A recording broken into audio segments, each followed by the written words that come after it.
Parle-nous du lien de l'alimentation avec le côlon irritable.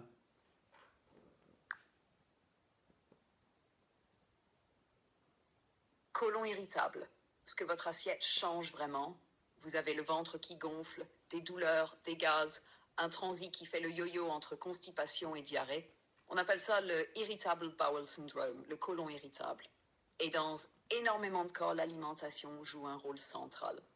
Imaginez votre intestin comme un écosystème vivant. À l'intérieur, il y a des milliards de bactéries, ce qu'on appelle le gut microbiome. Ces bactéries mangent ce que vous mangez et selon ce que vous leur donnez, elles peuvent soit vous aider, soit vous compliquer la vie. Quand l'alimentation est riche en produits ultra transformés, en sucre raffiné, en farine blanche, en additifs, en excès de produits animaux lourds, on nourrit certaines bactéries qui fermentent mal les aliments. Résultat, gaz, ballonnement, irritation de la paroi intestinale. Le ventre devient alors comme un laboratoire de fermentation.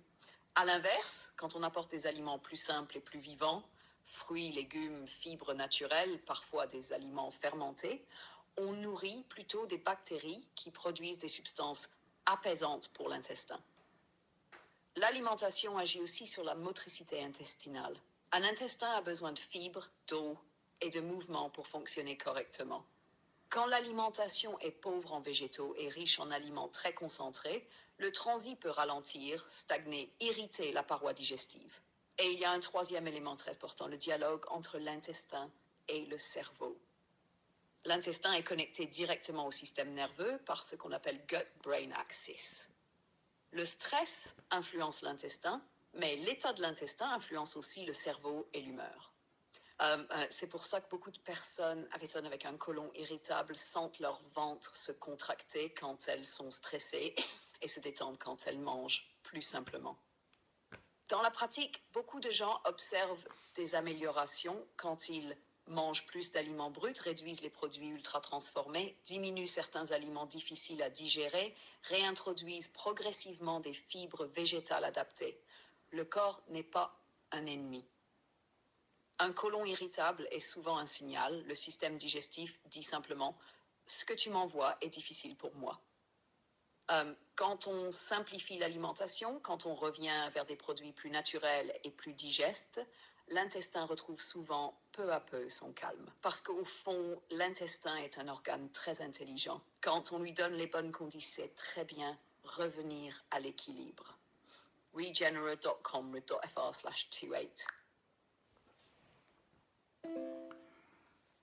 Quand on mange correctement, quand on nettoie son organisme, il faut nettoyer ce côlon-là. Moi, je le dis toujours en consultation, c'est comme un petit garçon qui tombe par terre. Il tombe dans les graviers, les genoux dans les graviers. Ça fait mal. Il y a des petits cailloux qui restent collés dans ses petits genoux. Qu'est-ce qu'on fait? On le laisse comme ça parce que ça fait mal? Ben non. Il faut l'enlever, même si c'est douloureux. On sait très bien que pour se cicatriser, il faut que ça soit propre.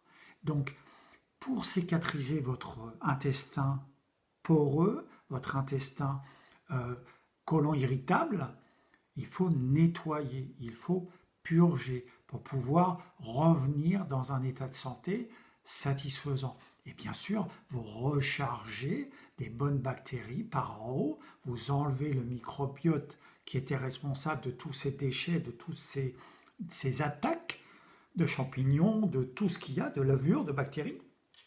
Vous évacuez dans les toilettes et vous rechargez par en haut avec des jus de légumes, avec des fruits, ça vous rechargez votre microbiote dans le bon sens.